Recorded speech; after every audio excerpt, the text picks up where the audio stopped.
On speaking, telling truth about sexual assault, sexual harassment, sexual groping. If this makes you uncomfortable, good.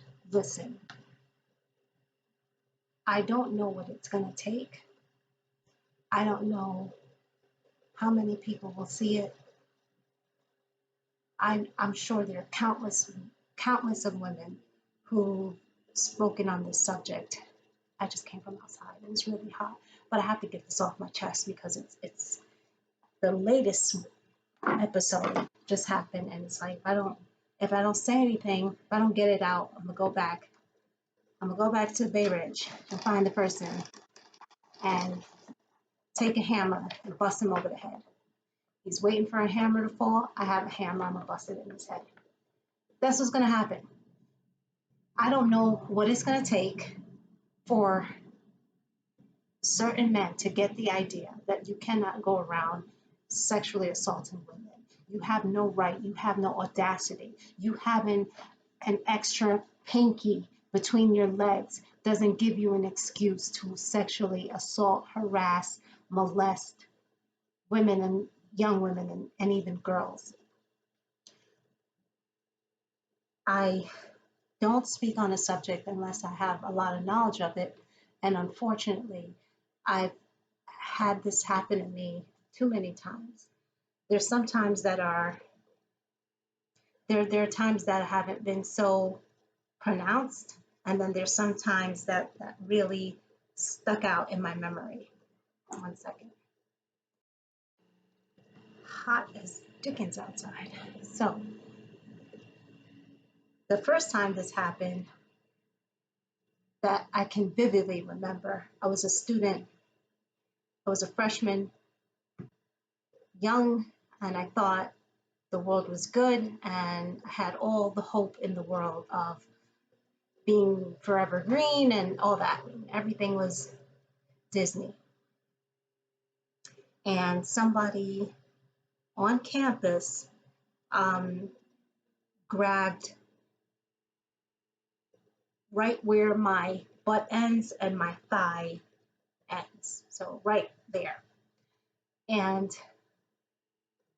I remember being a freshman, what I did immediately, because when you're a freshman, they give you all these books and pamphlets on what to do if you're in this situation, who to call if you get stuck in an elevator, no smoking on campus, no smoking indoors.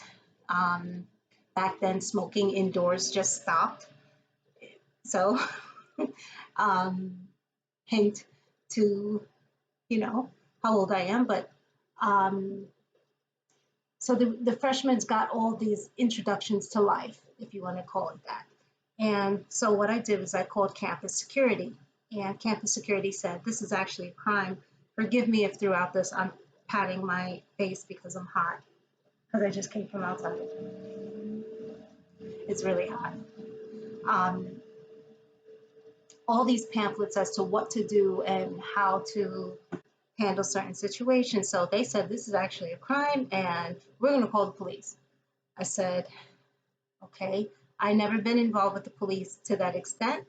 Um, so I didn't know what to expect. Police came and the police was just as disgusting as the person who grabbed me. They came with a sarcastic look, feel to them like, oh, what happened? So what happened? And I told him, and he's like, oh, so he grabbed your ass? And when I was describing it, you can see that I was a freshman or had a very young mentality because I was even like embarrassed on how to describe what happened and where it happened. Um, because something like that, to my knowledge anyway, never, to my recollection anyway, never happened to me. So I felt, even though I was an adult, I was a legal adult, I felt really embarrassed on how to describe what just happened. And the police officer didn't make it any easier. So by the time they dispatched it, another cop was already looking for him based on the description, and he was caught. He was in a McDonald's. Um, they made me sign a statement, say what I said. I took a picture of my ID and mailed me a copy of my statement, basically. Um, a few days later, they asked me if I wanted to mediate. I'm like, what do you mean mediate? They're like, if you want to talk with him, I'm like, no, I don't know him. I don't want to talk with him. And basically, they're like, okay, he's gonna go to, um, this never happened. He doesn't have, he has a criminal record, but this wasn't on his record, so he has to spend a day at some workshop, something like that. Basically, nothing happened. So, and there's many events that has happened throughout my life, um, but these are a few that has stained me, that stained my memory. Um, there's one other, I won't talk about it, but that one is just too painful to talk about. But um, second time, I was doing my graduate degree, or I was teaching, because they both happened around the same time. Like, I finished my graduate degree, and then like almost immediately, somehow I got hooked up doing teaching as an adjunct. Um, I was on the 2 or 5 line, or 2 or 4, last stop, Flatbush Avenue. I don't remember if it's 2 or 4, 2 or 5, but the last stop to Flatbush Avenue, Brooklyn College. And got on the train, waiting for the train to go back in motion. And this guy sat across from me and started speaking. So I thought, if I had my headphones on, if I had my shades on, he would get the message that I wasn't interested. I'm just looking at the stuff on my bed. Okay. He would get the message that I wasn't interested, or that um, I didn't want to be bothered, or I couldn't hear him. Um, no, I'm interested. Okay, it was nothing. Um, and his response was to get up and slap me. So he slapped me, missed my face, but caught my, like, my shoulder, my neck area. So, and hard. So if maybe he didn't calculate well where my face was, but he was aiming for my face, but he caught here. It still hurt, and spit on me. So because I already had that first experience in the same vicinity, um, 10 years ago at that point, um, I was reluctant to call anyone, because I saw, I already had the experience that no one give a damn. Nothing's gonna happen.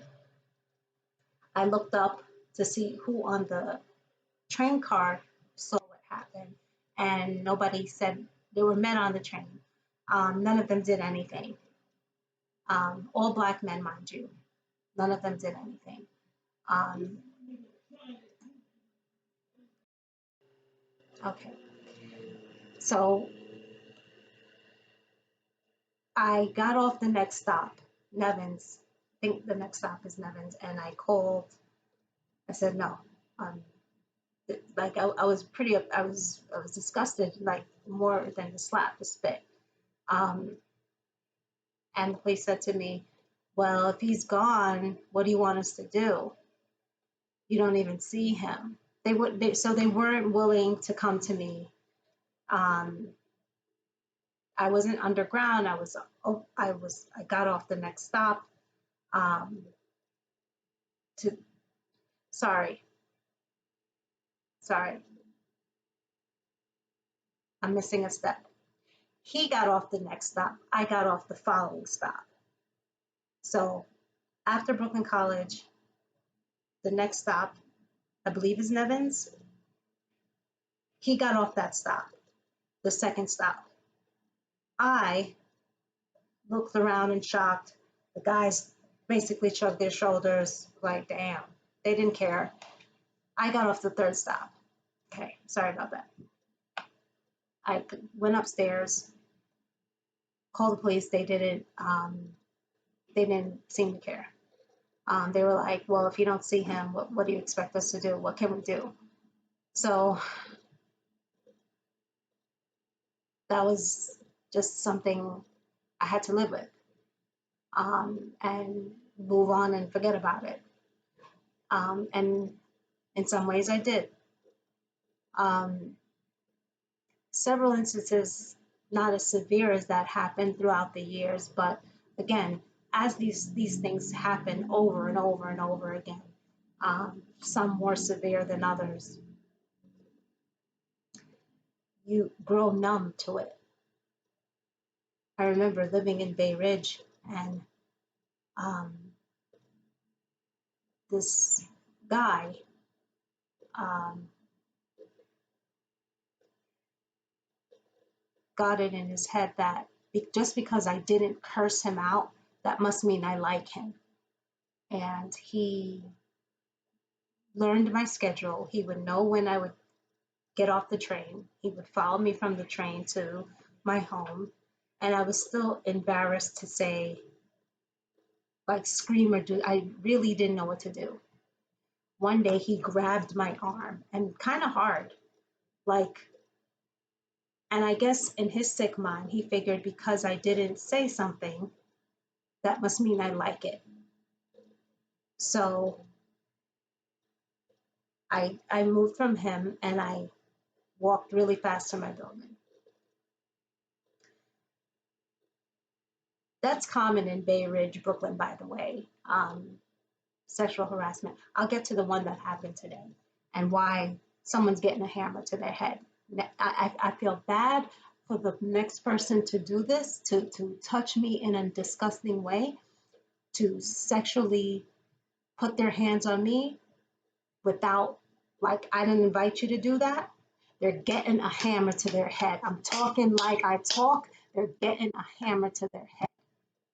Their head's going to be a little light, a little airy, if you understand what I'm saying. After years, 3 or 4 that registered to me. The third one that registers, at first I said 3, it's 4 that I'm going to speak of. The third one, about a year ago, we had a remote schedule. I was working at a place where it's a remote schedule, and even on your days that you were coming to the office the next day, you had to carry your laptop home. They didn't allow for you to leave your laptops on the desk. Why? I don't know. But so every day I had to lug around to and from work this laptop.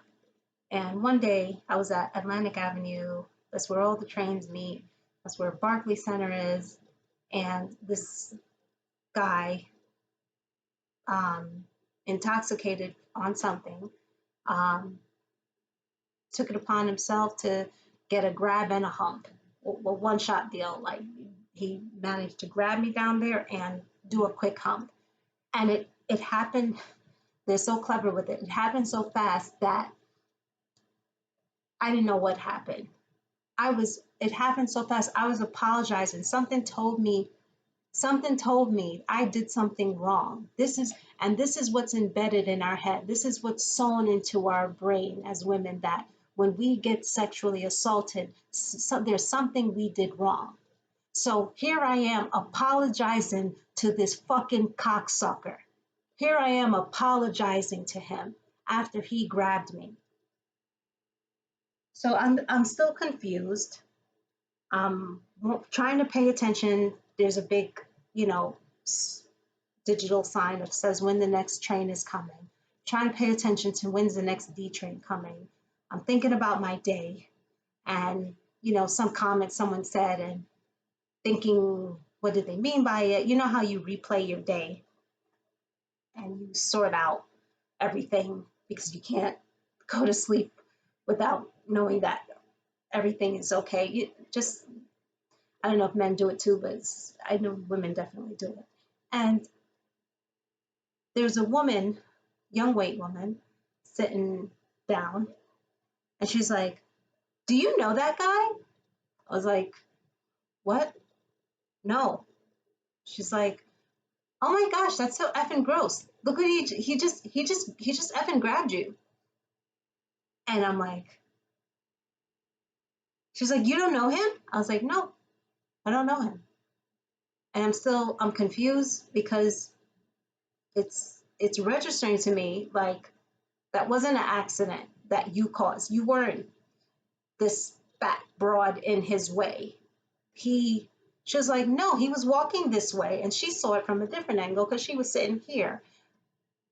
My back was to him, so I didn't know his intentions. I didn't know which way he came from. She's like, no, he went out of his way to walk behind you. I was like, really? She's like, you don't know him? I was like, again, miss, no. I'm calling this woman 20 years my junior, miss. That's the we won't get that subject.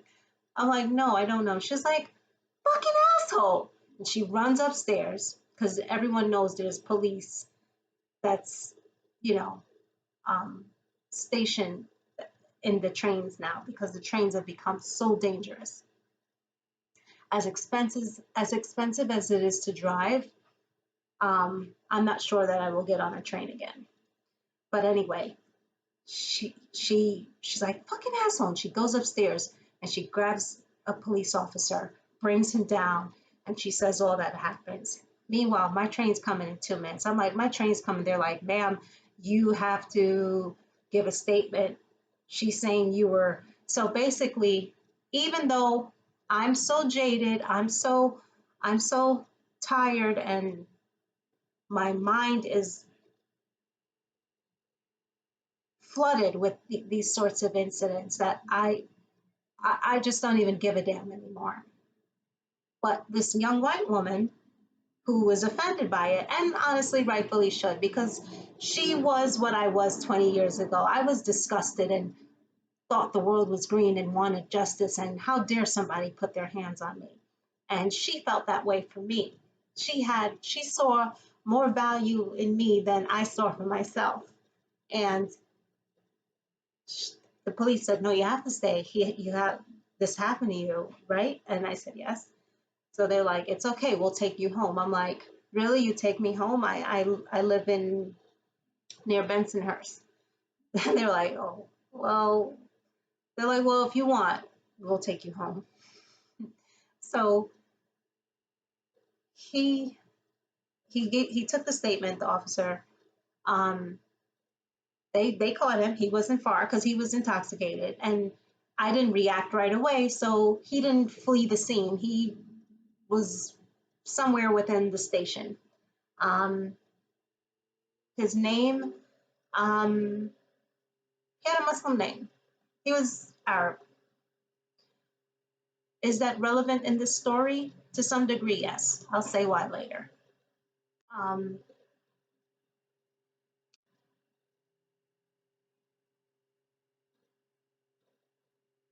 so let me finish the story. So he says he takes the statement. He goes and arrests him. They say, "Do you want to ride home?" They ask again, do you need a ride home?" Now they asked it in a different way. Do you need a ride home? I said, it's okay. I honestly, for many reasons, don't trust police so much. So, um, and I know there are plenty of good police officers, but you know, I have plenty of reasons. Um, you know, we won't go. I'll digress. But I just said no, thank you. Another train will come. So I went home and I went to work the next day. They were calling me. I didn't answer their calls. They're talking about the DA now. finally, they called from an unrecognized number, and I picked up accidentally. They said, "Do you want to? Do you want to have your statement written? Do you want to? Do you want to press charges?" I said, honestly, they're like, "Well, can we at least get you to sign the statement virtually?" So they're like, "You don't have to come in. Um, you can just we email you a statement and you can sign it." Um, I said, "Sure, send it to me." So I said what I said. They repeated what happened based on the police report I gave. They said, "Is this correct?" Yes. And then they said, "Okay, we're going to send it to you virtually, and you can sign the affidavit." I did. I didn't right away, but I eventually did. Here's why. She called again. I delayed it. I procrastinated. And I delayed because I remember the first time nothing happened to them. I saw his name, and for somehow that guilt that was sewn into my brain at some point in life or throughout my life told me somehow I provoked him. I boiled his blood. I did something to deserve it. That's how we're raised.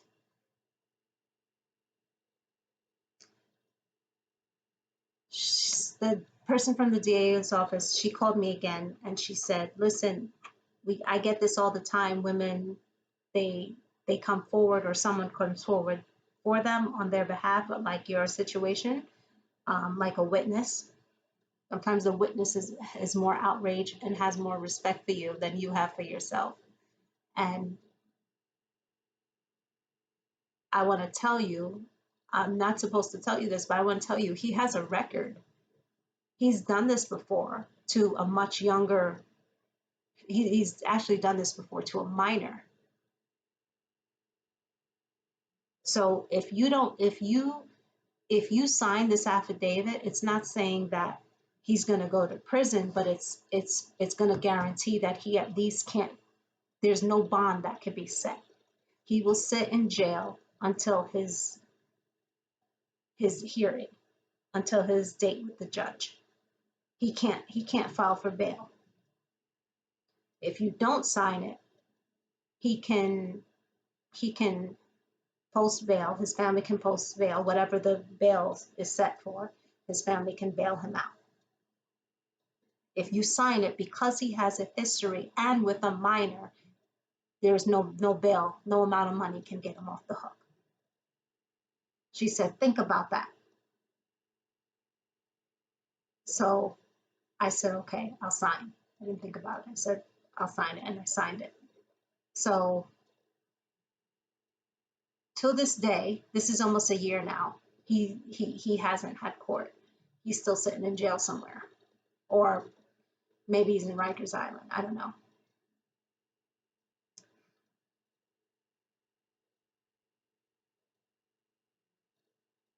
I want anyone to know this takes a lot. This takes a lot to say. And I don't go to, so my job at the time, I asked them, I'm sorry for keep cutting in and out. My brain does that now. Um,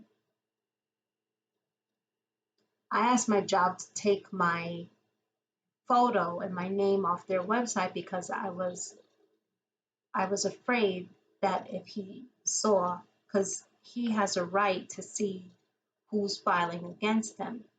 So my name is clearly a Muslim name, and I was afraid that he would look me up and find out where I work and go after me. So I asked at the time, I don't work there anymore, but I asked my job, can you take my name and picture off your website? And I told them why, and I gave them proof. I gave them the docket number, and they did. That stuck out to me. Today, incident of sexual harassment, and this is going to be the last, or I should say it clearer. This will be the last with where there's no consequences. And I don't care. I don't care what comes from it. Next person who puts their hands on me in that manner.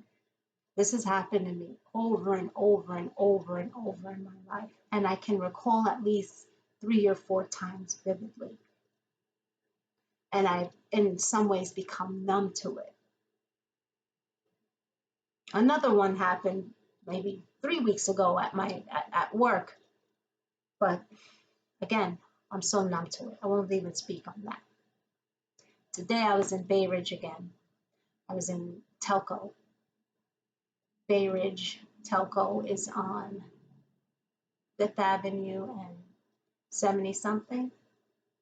And I lived over there for some time, and it's a very, put it to you like this, if you have friends and you have somebody to go walking with, it's nice, especially like in the fall, um, Christmas time. They have fresh pine trees and it smells really beautiful. And I know Muslims are not supposed to acknowledge nice things from other religions, but the fresh pine trees are really beautiful and they smell really nice. And I love them. So fucking shoot me. But I had a friend that lived right across the street from me, and we would take walks and we would do laundries together. I miss her so much.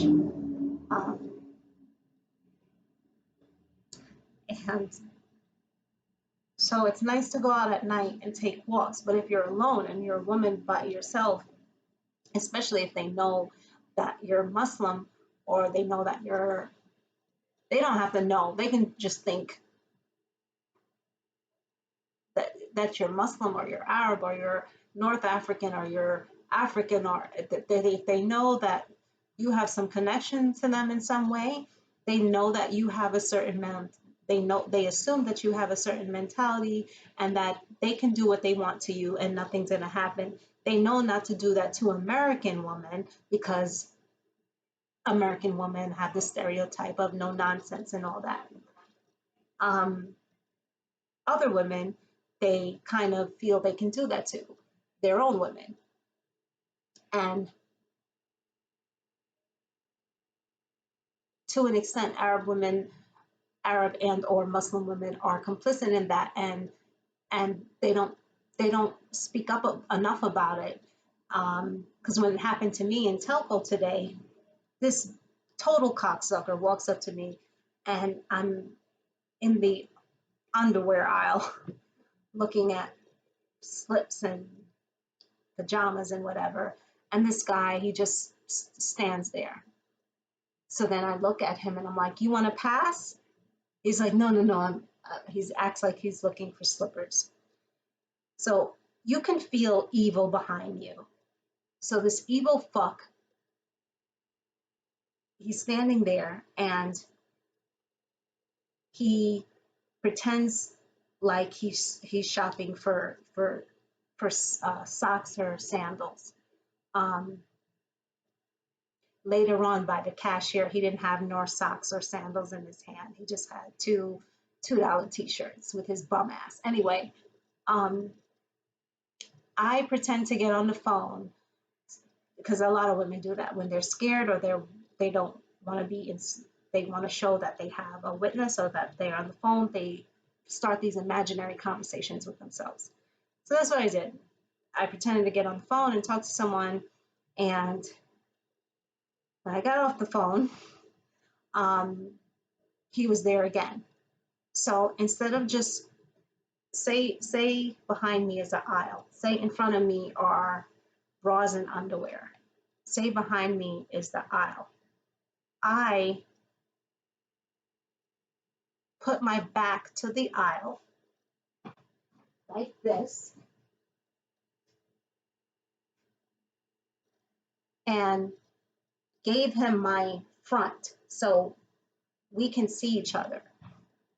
he still, even with that, still managed to walk past me and hump me with his pathetic excuse for a crutch. Disgusting, disgusting. And again, that fear in me, I didn't say anything. And the more I thought about it, the more upset I became with myself. Not him, with myself. And I saw him in the aisle again, and I said, "Hey, faggot," and please, community, I'm for you. I'm one of you. You know, I'm not. I wasn't calling him that. I was. Maybe there's another term I could have used, but I said something. I just started calling him a whole bunch of names. Um, and in the cashier, this is where I say where Muslim women don't help the situation, because a lot of them, if they see a woman, especially if it's another Muslim woman that's uncovered, they'll look at her like she's to blame, like she did something wrong. So I'm speaking now. I'm at the cashier and it's boiling in me. I'm like livid, and I say to her, "Yes, you bitch. Yeah, I'm talking to you. You grab me. Try it again. Try it again. I'll put a hole in your head." And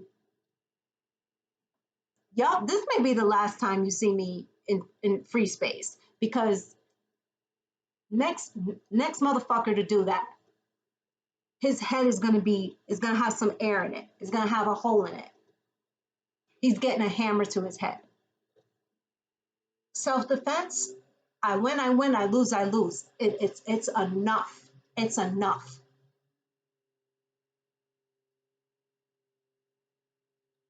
Men, you have no right to put your hands on a woman. Muslim men, this is why people laugh at you and think you're hypocrites, because the importance of will have to mix sully, but you're the same person who will go to the masjid right across the street and then put your fucking hands on a woman in the store next 2 blocks away from where you just prayed. You're disgusting, and no one has respect for you, nor should they. This is why people leave religious communities, because when they are attacked, their own attacks them. Their own doesn't stand up for them. This happens in Muslim communities, this happens in Hasidic communities, this happens with people of the church. When you're part of a community, you expect your own to protect you. You expect your own to stand up and say, and say, no, you can't do that.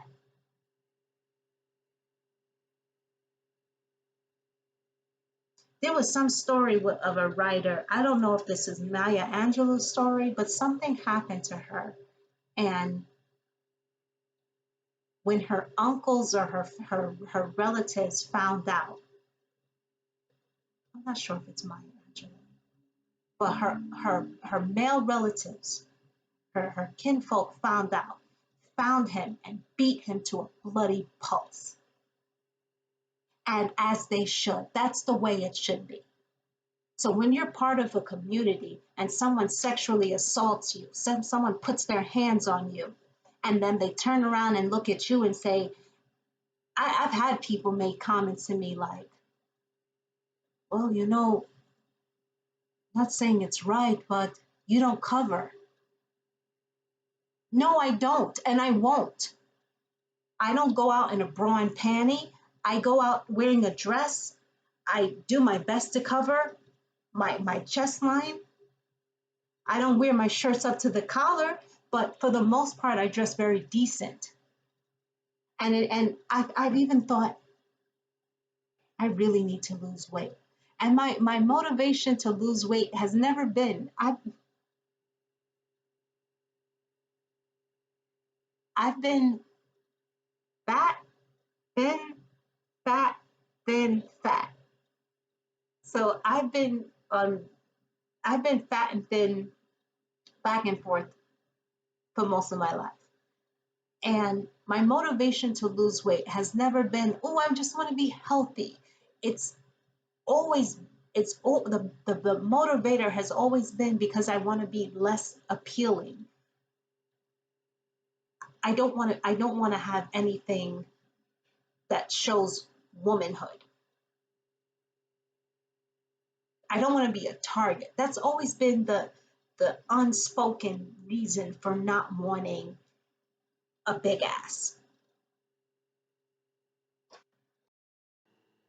Interruptions, it's okay. But my motivation has always been to have less sign, to be less of a woman, to be smaller than I am. So even with an extra 30 pounds, extra 20 pounds, it's, some like it, some don't. But my motivation to lose weight has never been for health conscious reasons. It's always been because of the harassment that comes with it. But then when I think honestly about it, even when I was thin, I was harassed. So it has nothing to do with whether I'm thick or thin. No one gets to put their hand, look whatever you want. Look up and down, lick your lips, slobber, like whatever you see. Whatever you see makes you go crazy, dream in your head. Whack off if you have to. Do whatever you want, but you have no right to put your hands on a woman. Women who make excuses, and the cashier who he skipped everyone because he was scared because I started cursing him out from after I said no, why are you angry at yourself? He's the cocksucker. Be angry at him. He was in a rush. He skipped everyone to get in that line, and she took him. And I was upset, and she the way she spoke to him, she was speaking to him in Arabic, but she was like being very gentle in how she explained it, like he's this innocent, and he left. So she rang him, she let him skip, talking to him, yeah, you have to make room, they have rules, like she's making it very soft for him, like he didn't know. And she's part of the problem. So to the cashier in telco, I don't know your name, but fuck you too. Because it's your that mentality that makes people, when women act like that, that's giving excuses to them. I'm telling you, next one gets a hole in their head. Next one gets a hole in their head. Self-defense. Think I'm playing. Try me. Fucking try me if you like. I'm crazier than I look.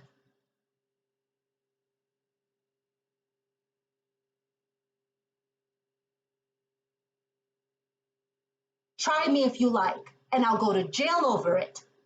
And I'll spend the rest of my life in jail telling stories and doing interviews and making money off of bitches like you. Try me if you like.